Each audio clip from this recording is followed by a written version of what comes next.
We are live.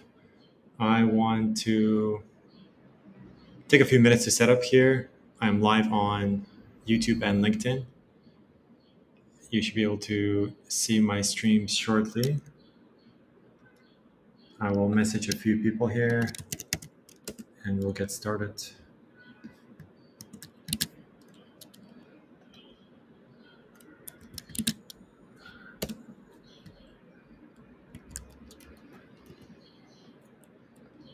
Okay, so let's get into it. I did a live stream yesterday. Today, I want to spend my time on showing you the latest news over the past day. So, not the past week as I did yesterday, but just the past day.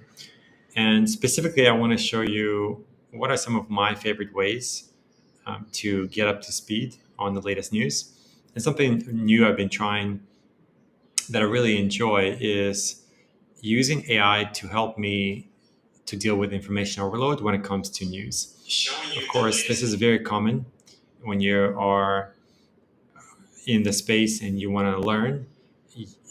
Unless you've been in the domain for a long time, or unless you have a very limited amount of time, you will get overwhelmed. So I want to start this stream by covering the latest agentic news. In this case, I'm using Perplexity. This is something that I'm new, that I haven't tried yesterday, but I'm trying today. I am asking the language model to respond sarcastically. So let's get into it. This is the latest news according to Perplexity. We have 23 steps for this deep research tool use, and you have 30 sources being used here in the response. Oh, great, just what we needed, more AI agents to help us. In this thrilling world of technology, where innovation never sleeps and buzzwords multiply faster than rabbit colonies, agentic AI has emerged as the latest savior to humanity. As the crypto guys would say, crypto never sleeps, the agentic space does not sleep either. Because apparently what we have,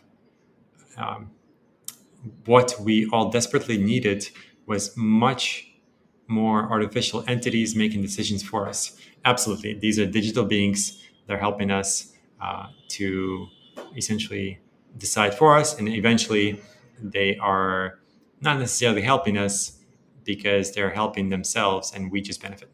Let's dive into the latest developments that occur in the past 24 hours. Yes, that's right. The tech industry can't even give us a full day's breakdown from these revolutionary breakthroughs. This is very common. Most of the companies you see today, especially larger enterprises, they use these words like revolutionary breakthrough. So we do need to do our due diligence. We do need to look through the hype to understand what these announcements mean. And if you follow me, if you subscribe to my stream, then you will understand that there's a lot of hype, there's a lot of marketing, but there's lots of golden gems as well. And you need to pay attention to those golden gems and kind of see past through the fog to see where they are. So, big tech's desperate race to add agentic to their marketing materials. This is very, very common. This is something that almost unanimously is scaling across most brands.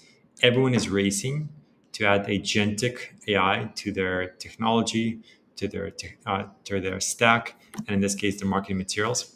Major tech companies are falling over themselves to join the agentic AI gold rush. Shocking, I know. Yeah, this is not surprising at all. The gold rush began a little bit more than a year ago when players like OpenAI hinted at the possibility of agents. Back then, of course, everyone was talking about assistants being virtual assistants or AI assistants. But over the past year, especially, we've seen evolution from a marketing perspective where people started calling them agents. Adobe, Microsoft, Zoom, Cisco, Atlassian, these are some of the cats in the space, are all making what they call significant pivot towards agentic systems. And of course, we do have hyperlinks. So if I jump into this one here and I do a search for significant pivot, I'll show you what that quote looks like. So this is Hindi or New York Times.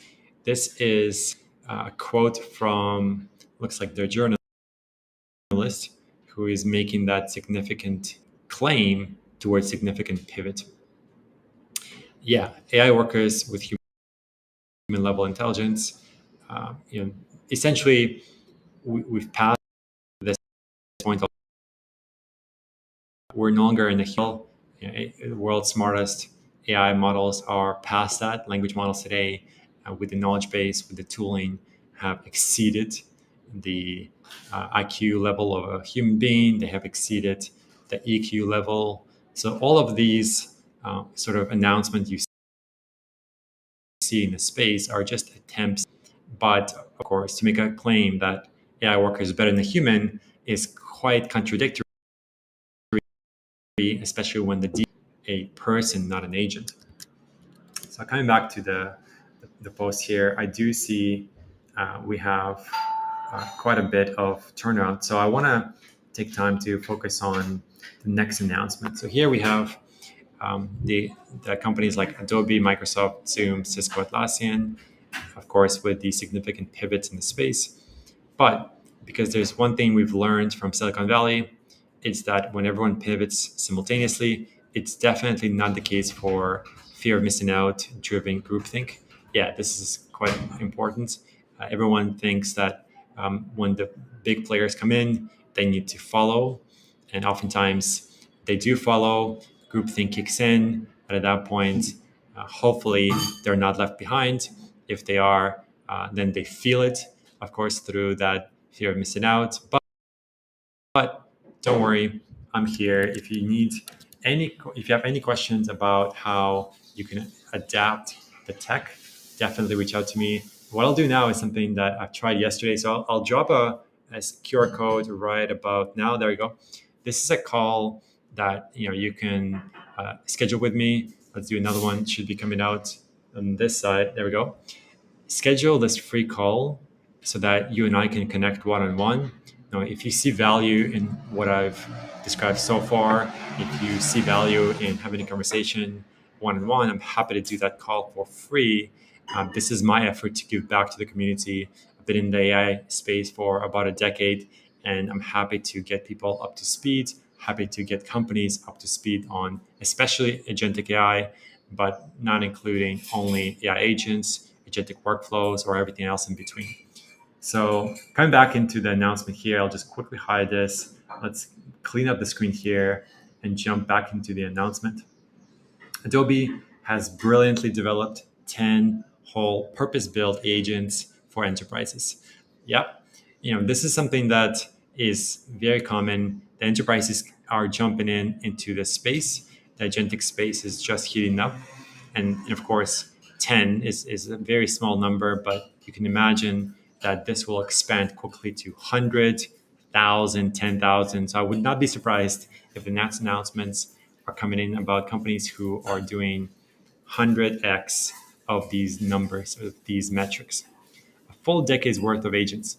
Absolutely. These agents are at best running in parallel. So 10, of course, is just a sneak peek of what's to come. But you can imagine an agent running in parallel can execute more than one task at a time. You can also have multiple agents running at the same time. So that just creates a compounding effect. These agents will handle everything from content production to data engineering with the same level of competence, as I mentioned before, even better, as that summer intern who keeps mixing up your coffee order. Yeah, and these agents are definitely past delivering coffee as a mental exercise. They can not only do shopping for you, you can give them your credit card, they can fully automate your e-commerce if you want. But of course, you can do it yourself. So you always have that choice.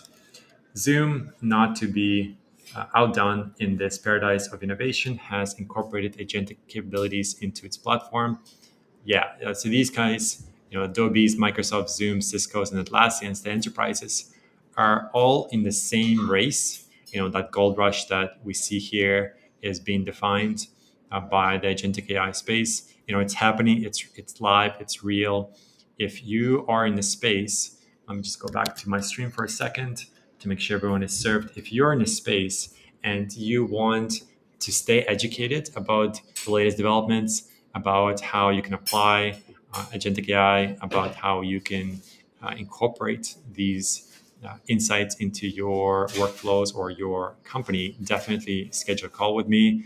Let's do this link one more time. Hey guys, you see this? You're going to see a QR code show up on your screen. If you scan that QR code, you'll be able to get in touch with me and, of course, have a conversation one on one. Let's come back into the news announcement itself. The major players are all rushing to throw agentic flavor into their marketing. Zoom, of course, is something that is in the game as well. Smida or Smita, that's an interesting name here, who is the product chief officer, describes AI as the second set of hands you've always wanted. Yeah, this is a good analogy. It's sort of the equivalent of a digital twin, a digital assistant, a virtual clone of yourself. That's another way to think of it. These agents can do what you and I are doing, and sometimes better. Why? Because if we are sleeping at 3 a.m., the agents can be running. So there's really a 10x multiplier here. We're limited by our time, we're limited by our energy, we're limited by our food and water, but agents are not. They just need electricity. And for the most part, if you give them electricity, they will thank you for that. So you always have that choice. If you are able to, throw some money into Amazon, throw some money into Google, into Microsoft, let them host the code bases that you have to run these agents and these workflows, and the agents will give you back results. And of course, I'm not guaranteeing that these agents and workflows will give you results. I'm simply stating that you have the ability to have these systems run and run while you sleep. It's like a digital stalker who occasionally schedules your meetings. Basically, that's what the productivity hack is. It's somebody who understands you, operates with your guidance, but also follows you around. Because if you give access to your database, if you give access to your CMS, your CRM, your database, these agents will give you kind of essentially a prediction of the world. Of course, you can encode your mental model, put that model as code, as business logic, pass it off to the agent. But the agent will give you back what you teach it. So if you give it access to a database, it'll give you more of that. If you give access to a tool like web search, it will go online and do that search for you. And this is actually what you see in this response. So this is Perplexity. This agent took 60 minutes to run. It was essentially an agent that used a tool, in this case, deep research, to do this type of follow-up. And what you have here is essentially the result, which looks quite impressive. I do have to say so myself. I tried the same prompt of showing me the latest agentic news on the model Grok by X. Unfortunately, it took more than 50 minutes and it did not give me what I expected. I tried twice, and so it timed out on me. But 60 minutes, quite impressive for Perplexity. It looks like they have better workflows for preventing timeouts and at least ensuring the system is well trained. Last time I checked, I could be wrong. They have their own language model that has capabilities similar to Grok.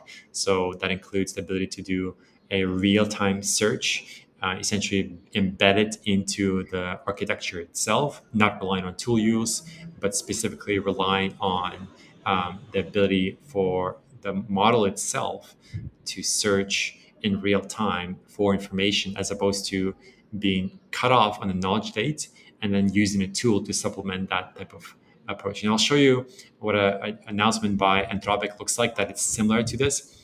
But anyway, coming back to some of the other announcements here, we've got Entity, which is hyperscaler AI technologies coming in. So let's just skip this part for now. But what these systems actually do, besides stealing a job, is very important. So let's look at this one here. If you are wondering what all the agentic AI actually does, prepare to be underwhelmed. According to experts, these systems operate with proactiveness at their core, driven by autonomous capabilities to perceive, reason, act, and learn. I would say that they're not proactive by default. They can be proactive. Of course, we give them tools, and those tools make the agents seem more proactive, but they will not execute unless you tell them, and they will not do something unless they know they can. So if an agent knows it has a tool that can be searched, that could be scrape the web, that can be generate a summary in a specific structure, it will follow those instructions, but not because it wants to, because it can. And of course, with guidelines and guardrails, you can enforce structure, but this is important. Translation, they do stuff without being explicitly told what to do, which has never backfired before humanity before. Absolutely. So, there is a certain level of delegation, there is a certain level of trust with these systems. So, we do need to be aware that, we trust the process here. The future is agentic, whether you like it or not. Absolutely. So, Gartner here is a company that has done these types of research where they look at a specific industry, and they claim that 30%, 3% of enterprise software will include agentic AI, and that's actually quite a substantial bump from 1%. And this prediction is happening within the next 3 years. So I do think that we're going to see a massive rise here. I don't know if we're going to hit 33, but we're definitely going to see increase of adoption, especially by larger companies. What else can go wrong here? So 50% of day-to-day decisions to be made autonomously. Absolutely. So an agent can do what a human can do, if not less. And because of that, of course, we have machines that are able to take on the functionality of a business. And in this case, what can possibly go wrong when machines make 1 in 7 of your business decisions? Absolutely. So, this is something that is quite um, I would say, optimistic, allowing these agents to run in production, making decisions on your behalf. But it is a reality. And a lot of the more recent breakthroughs happened because we had an evolution of just executing workflows where you had a workflow that was predefined, a workflow that was defined by the developer, a workflow that was essentially agreed upon by business. But you now have a new workflow, agentic workflow. In this process, you have an agent being in the decision itself, and it's guiding the decision workflow. So agentic workflows are different. And for that reason, I'm not surprised if we're going to get these types of metrics, 15% of day-to-day decisions being made autonomously. Agentic AI is being touted as more than just a tool for automated workflows. It's a catalyst for business transformation. Yep. Catalyst for business change, catalyst for business adoption of AI technology. Absolutely. This is something that has always motivated people um, for for a change, and that is you need a better way to solve problems. And of course, AI has been around for a long time. I remember back in the day doing machine learning, deep learning, and all of the things that people have done.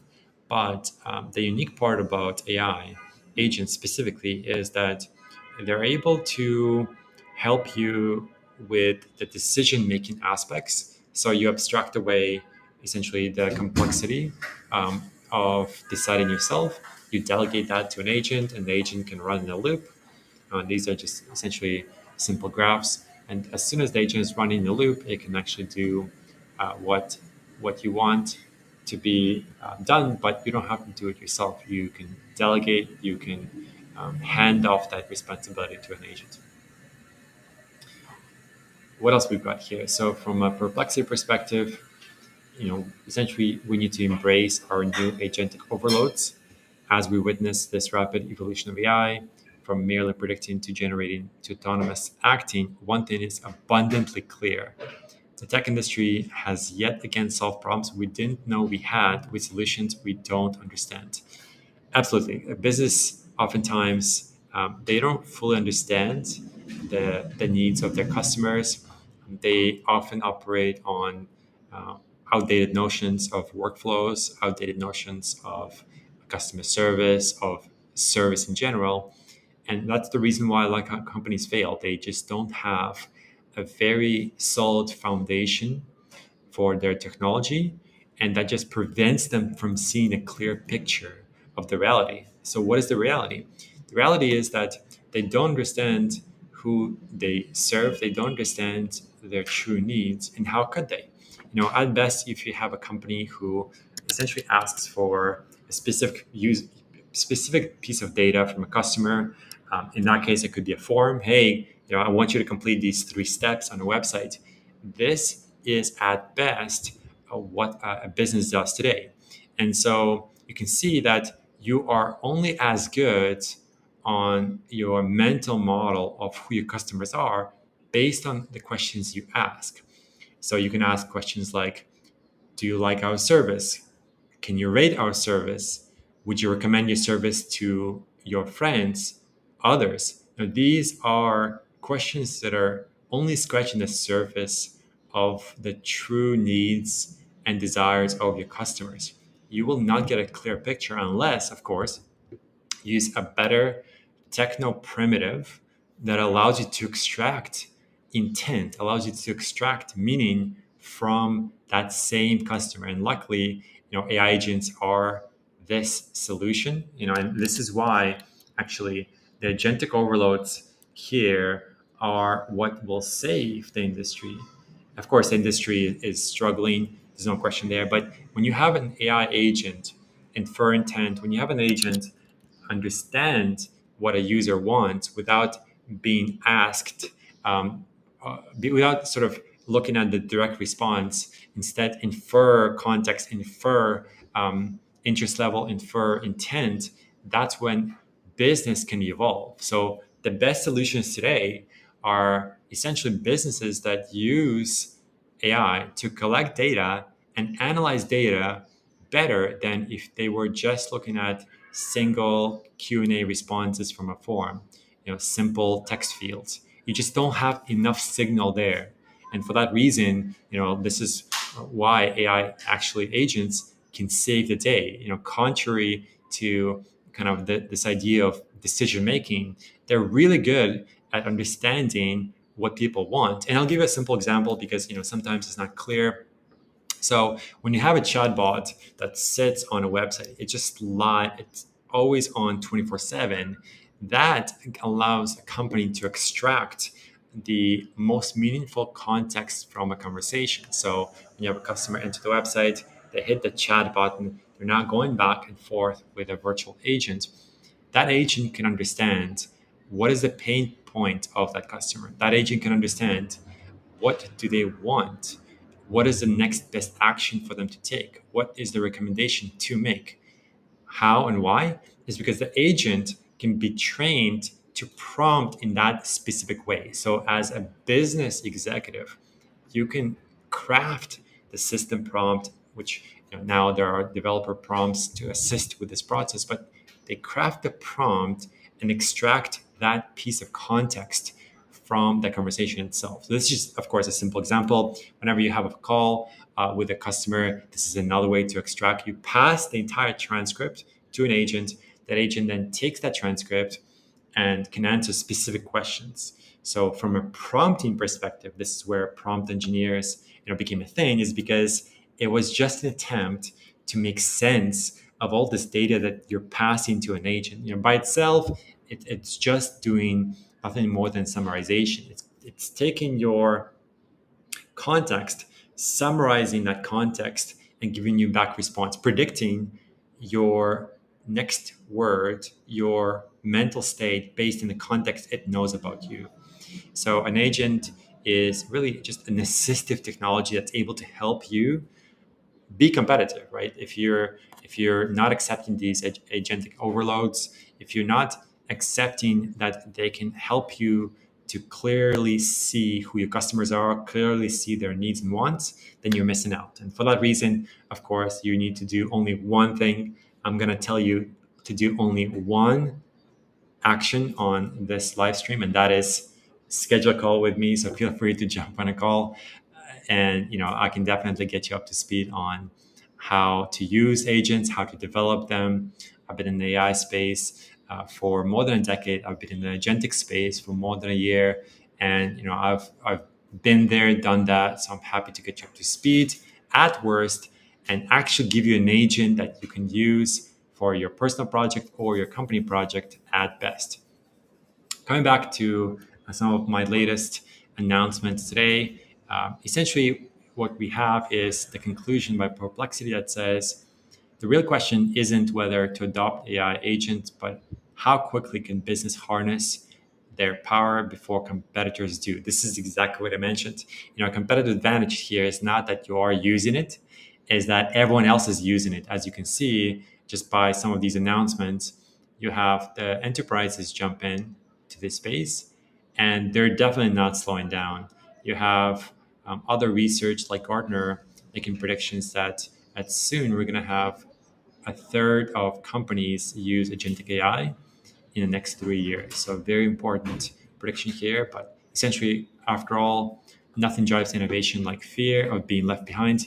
FOMO is very real. So if you're not doing this now, then you're gonna fall to that fear loop, and hopefully I can at least let you know that it's not going to help you. So the rest easy tonight, knowing that tomorrow, even more companies will announce their agentic AI solutions. Of course, everyone is rushing to this. And if you're worried about your job being replaced, don't be, because there's plenty of work monitoring and cleaning up agents when they inevitably make mess of things. Absolutely. You're going to see agents for now stumble and fall. There's lots of things that can go wrong when you're using an agent in production or workload. This is just something that is not easy. There are things like prompt engineering to understand. There are things like vector embeddings to understand, or best practices to implement. But of course, there are ways to overcome this. There are ways to build better software, better agents, better workflows. I want to now spend a little bit of time on the other piece of news that I think are quite useful. I came across from Hacker News. Back to Hacker News. This is one of my favorite websites to keep track of the latest space. So if you are in the space and you want to get up to speed on the latest news, definitely check out Hacker News. This is a project that is led by the Y Combinator team. For those who have been living under the rock, they're one of the better Y Combinator, meaning accelerators out there in the United States. And a lot of companies, including Airbnb, has gone through their process and has been quote unquote successful. So let's just assume these guys know what they're talking about. Paul Graham is the man. Paul Graham has a great website that allows you to read his latest thoughts. You can learn everything you need to know about his mindset and about Y Combinator by reading his essays. And essentially, this is just an unrestricted access to his inner thoughts. But coming back to the platform itself, and there's a lot of news that get dropped here, and I did my best to quickly scan them. Of course, I'm focused on the past day, so keep in mind that my kind of vantage point here is very short term. But the latest developments are quite important to see and understand.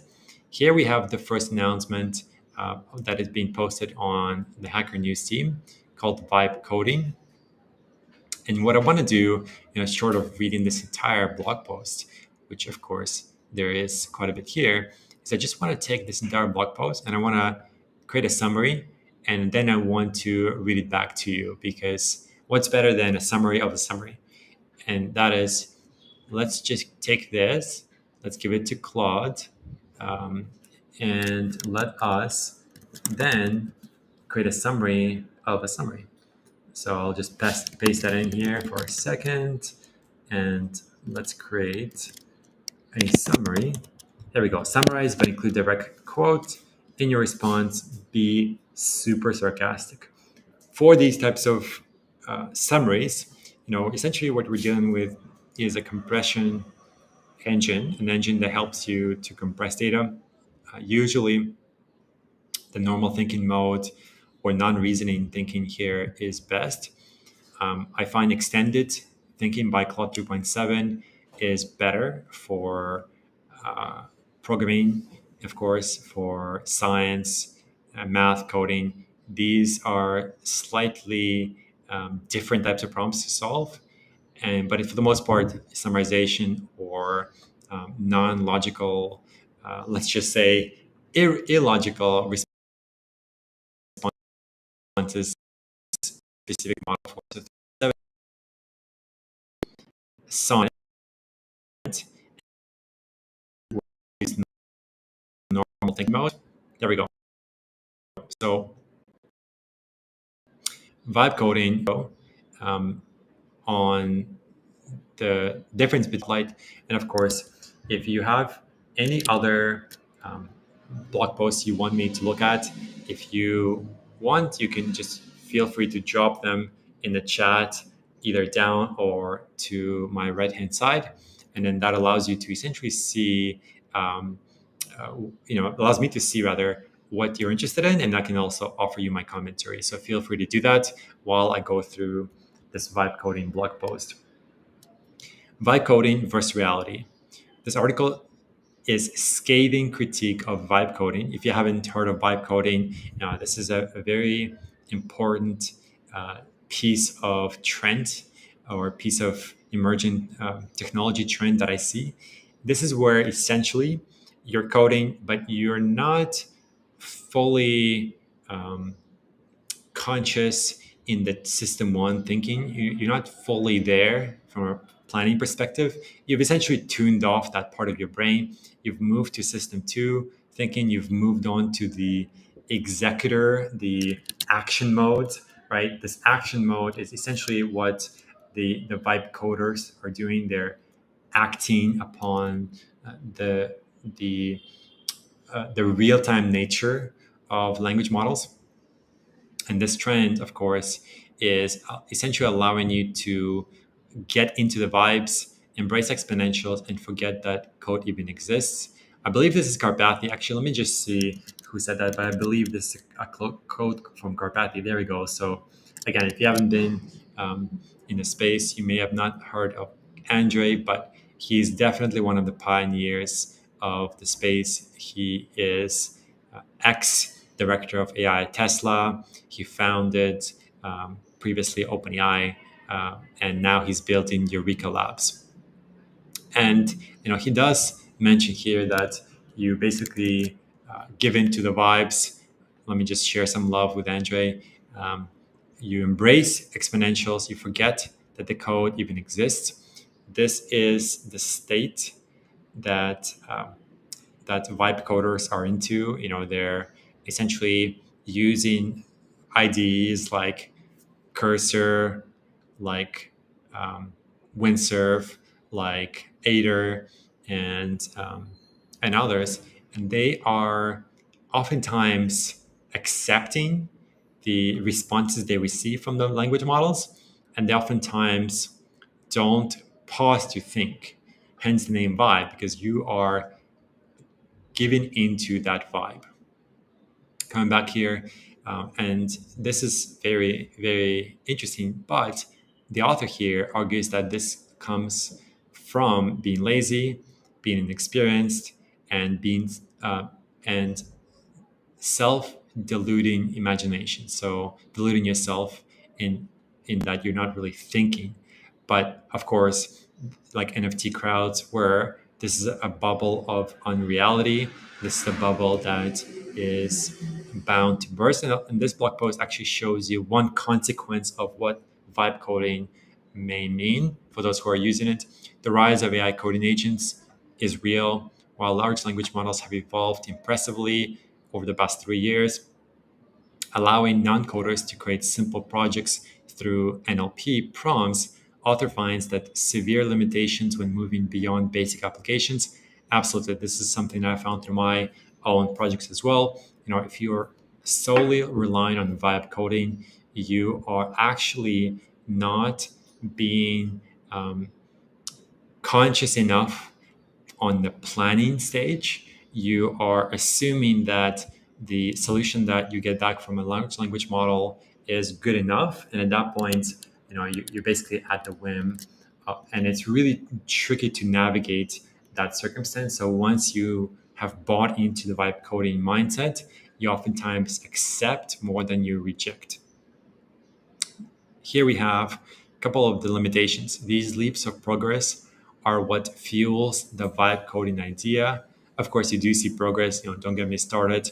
Claude 3.5 or 3.7 Sonnet, rather, with reasoning, not even with reasoning, just the basic normal model, as I'm showing you here, is very impressive in Cursor, in Windsurf, in Aider. These are very good models already. So it's very easy to see progress because they're able to do what 99% of developers are not able to do already. And you feel like you're making progress. To go from nothing to something shareable and personal sounds incredible. Exactly. You can go from, hey, I have this idea, and let me see if I can bring that idea into reality. Oh, hold on. Here's the prompt to the language model. Let's do some vibe coding to get there. So this is very common. However, this segment drained quickly the further I got from a blank canvas. So it starts really easy. You say what you want into a prompt. The language model gives you back the response. What often a good plan with a good structure without knowing the fundamentals of programming, these models start to derail. And one example of what that looks like is when you're asking it to solve a specific problem, the agent can get overwhelmed by trying to solve that specific problem over and over again. So what you may see is a loop where the agent tries one action, fails, tries another action, fails, and then instead of trying the third attempt, it goes back to the first attempt. So essentially you have a loop. Action A, action B, action A, action B. And that just is quite bad for execution because you're just eating tokens. You're just chewing through the budget of the language model um, wallet. In this case, fundamental flaws of the tech that they make mistakes. These language models are making these mistakes. For example, regularly cloning TypeScript interfaces instead of exploring the original, writing trusted server logic on the client side, cannot be trusted to produce unit tests with decent coverage. So let's address each one of these ideas and see how vibe coding is kind of the fault and what's the solution here. So cloning interfaces instead of exporting original, this is actually quite normal because agents don't have full context. And so in that process, they assume context, and it's easier to create new context than to ask for permission. Now, of course, there are exceptions. Usually, exceptions happen whenever you're using a reasoning model, whenever you're using a tool like deep research. What you may have noticed is companies like Perplexity Grok, before they answer your query, they ask you questions. OpenAI did this first with their attempt with Operator and Deep Research. When we had others follow, actually a best practice. Now it's user up front, but it allows the agent to ask just enough questions. Then we've got writing, trusted server-side logic on the client side. Oh, well, this is very common, especially when you have the whole industry relying on front side frameworks, especially those that are managing state for you. So example of that is, of course, React. The JavaScript ecosystem is not going to like what I'm about to say, but this is very common. This is something that is quite fundamental, and it actually creates a lot of, I would say, hardships for other developers and then those who pick up the code base afterwards. You have a framework like React. It's able to help developers manage state of agents, of workflows, great.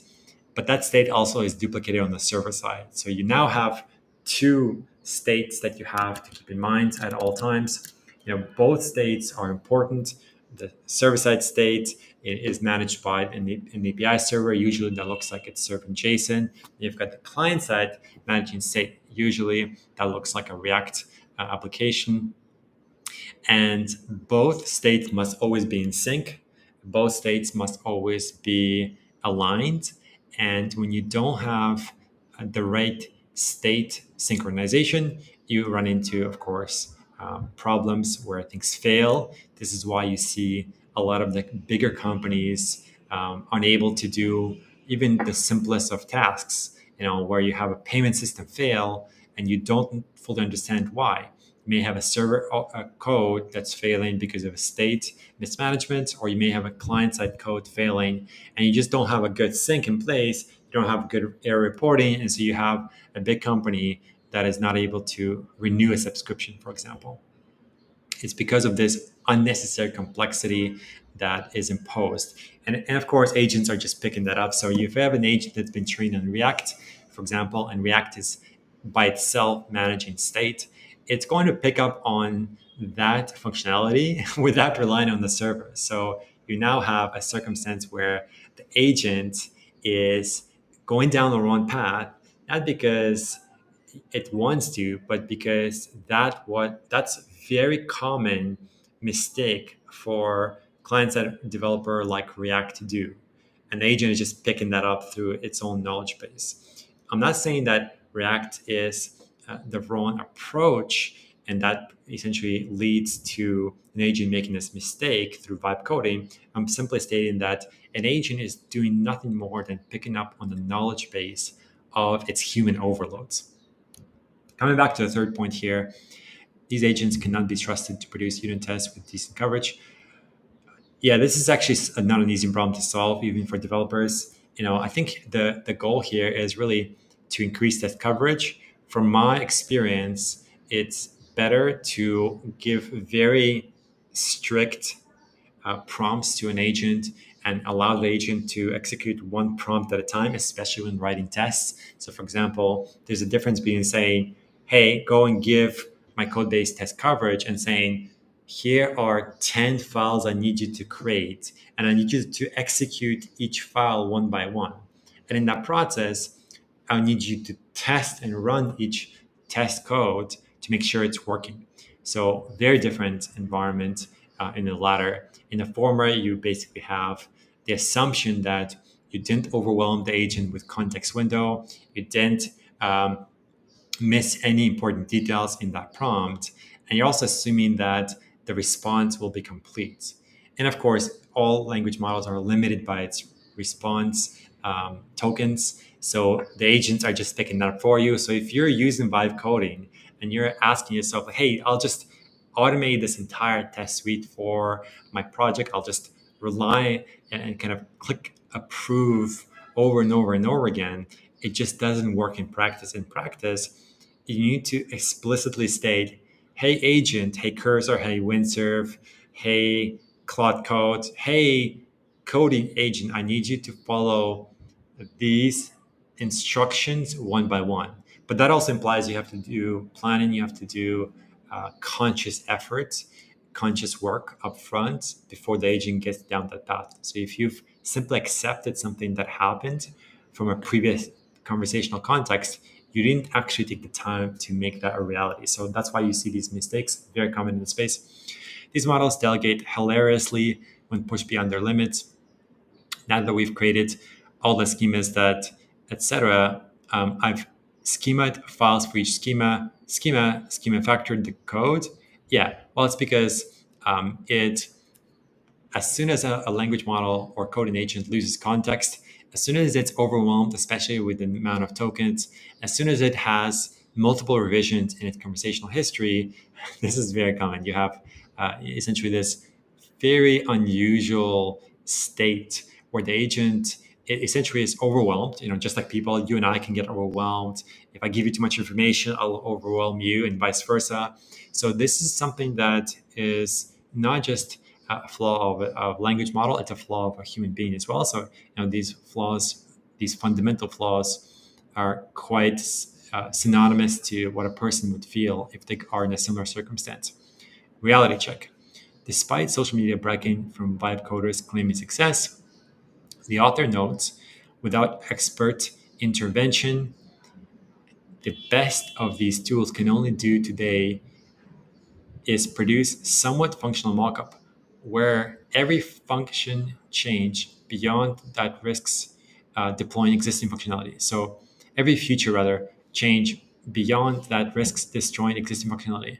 Absolutely. So what you have is an agent that can give you code, of course, but it's very eager to solve your problem. And it's very eager to change your code just as well as it is to create new code. So it doesn't have the same questioning loop as when you're generating code, whether it's to create a new file or to modify an existing file. It just knows it is helpful and it's able to respond. It's able to use tools, it's able to give you what you're expecting, but not what you need. The expectation is it's giving you code. So this is where you do need an expert. And of course, I'm going to drop my alpha here. So if you are in the space, experts, definitely hit that QR code above. I'm going to show it on the side as well. Bam. Check that out. So you can schedule a free call with me. You and I can have a conversation with um, about AI agents, about agentic workflows, about AI technology in general. And I'm happy to do that so that at least you're more informed.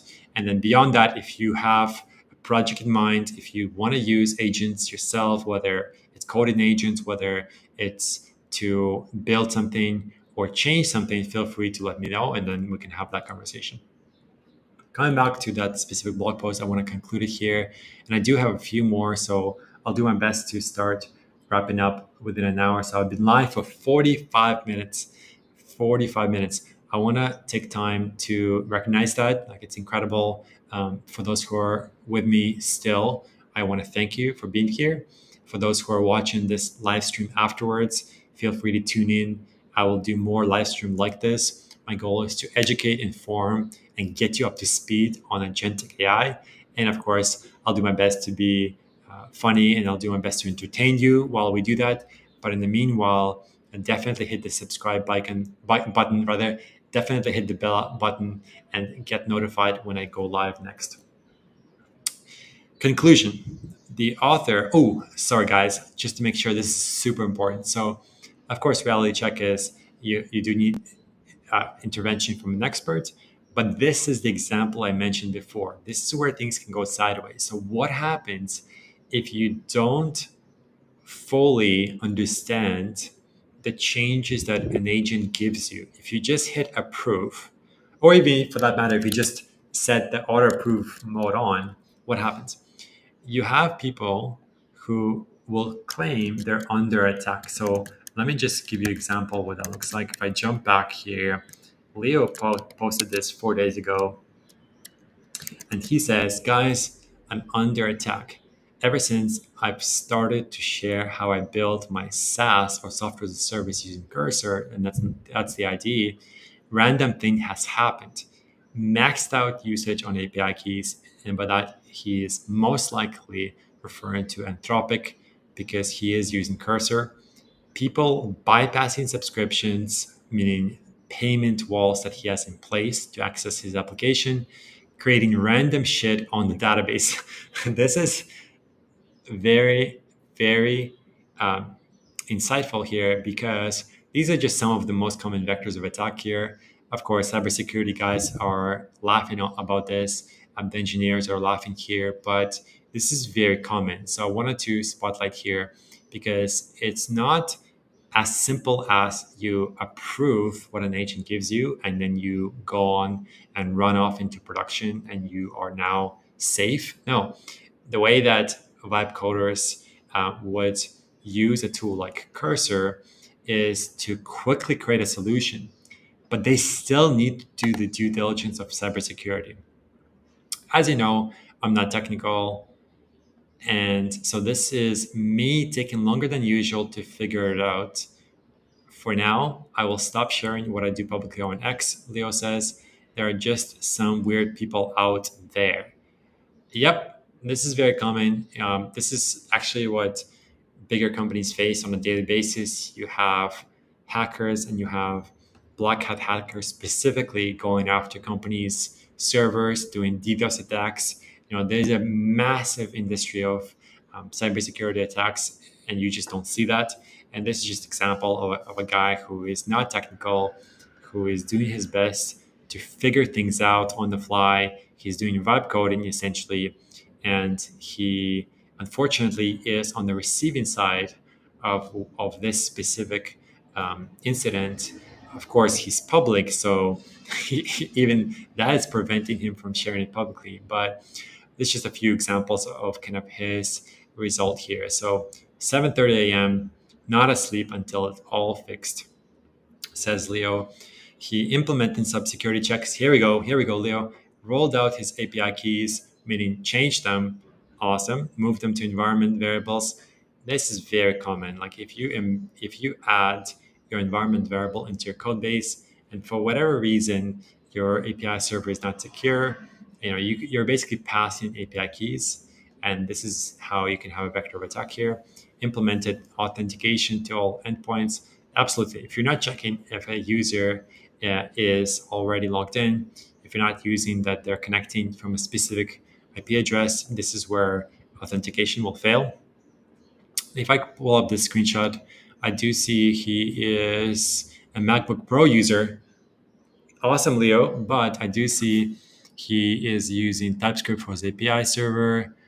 He has shared some of his endpoints. He does have logging. He uses OpenAI, so I wouldn't be surprised if he was rotating those keys after this incident.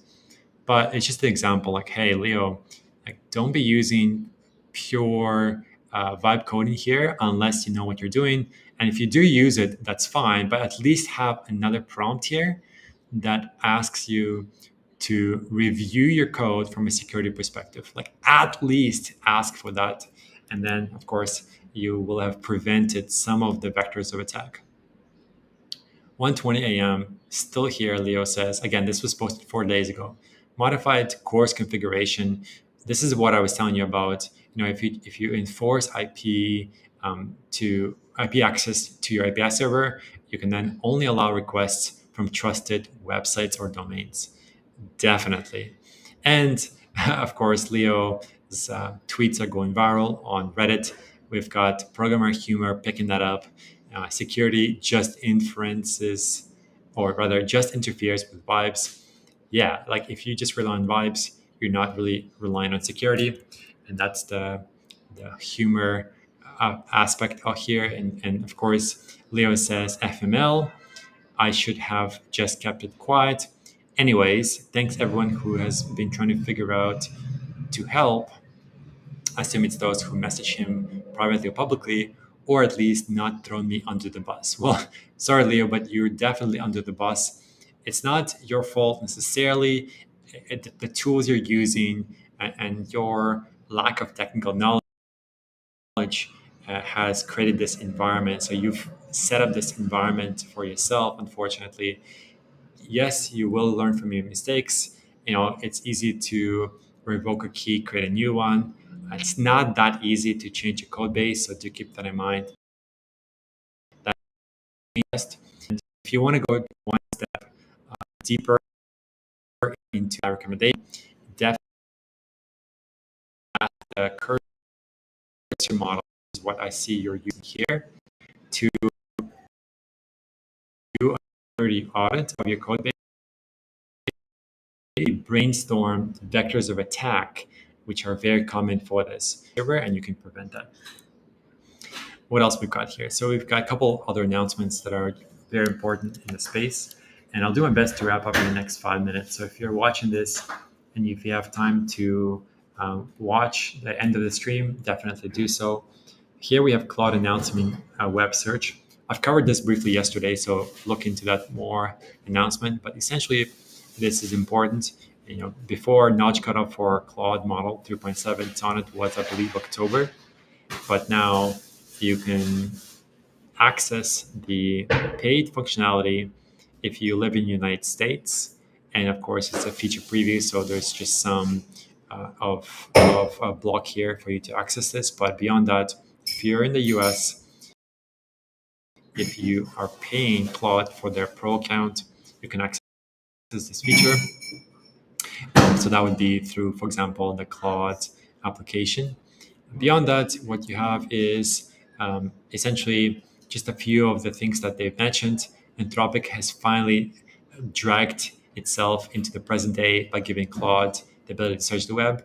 Absolutely. We've seen this a long, long time ago. So one of the better first attempts was Anthropic, not Anthropic, rather Perplexity.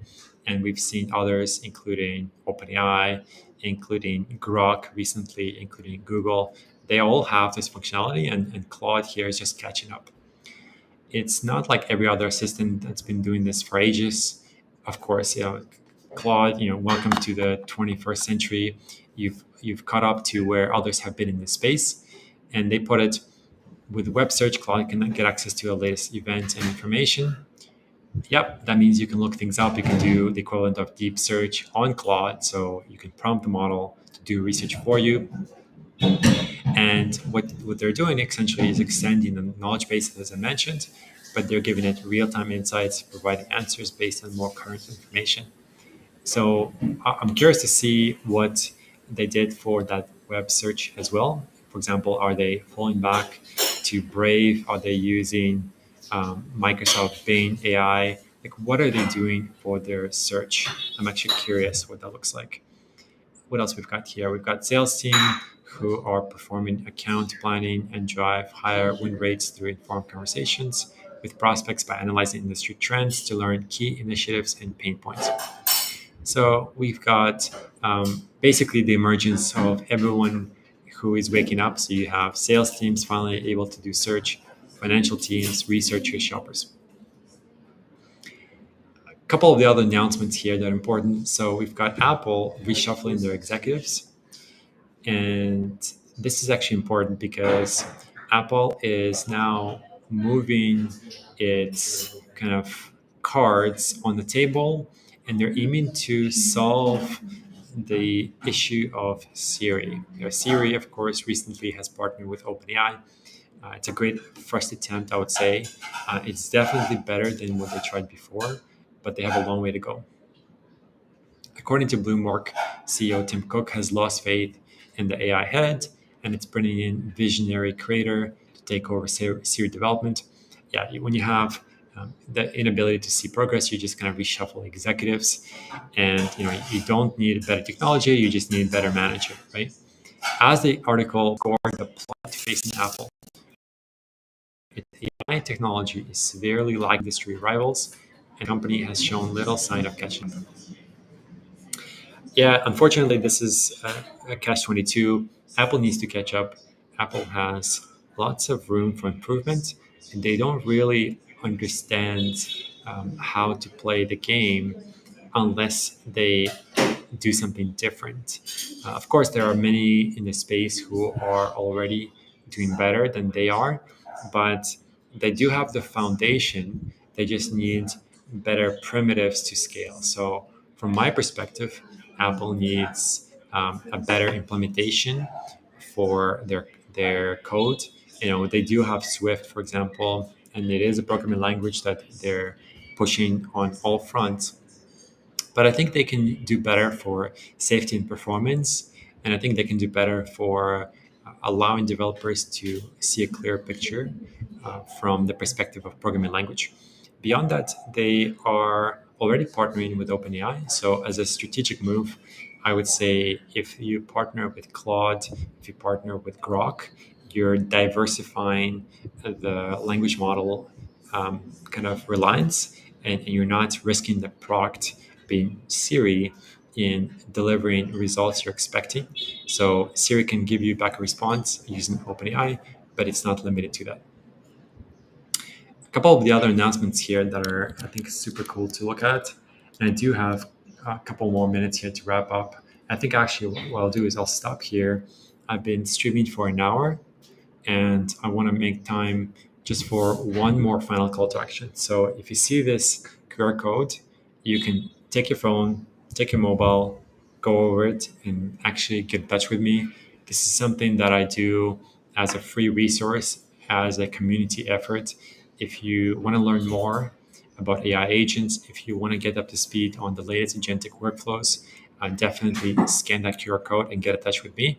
Also, you can schedule a another event where you and I are perhaps live streaming another day. So this is something I'll do on my side. You just join my live stream. So if you hit the bell icon, if you subscribe to my live stream, you'll know when I do that next.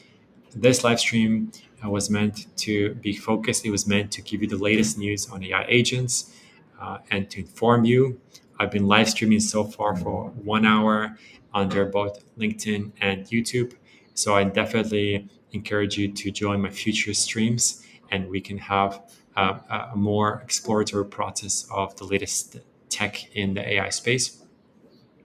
I want to thank you for being here with me. It looks like we've had a great turnout for those who have joined us. For those who are listening on the replay, definitely watch my previous streams and get yourself up to speed on the latest agentic news. If you want to have a more interactive experience with me, feel free to join my stream, ideally tomorrow, if not Monday.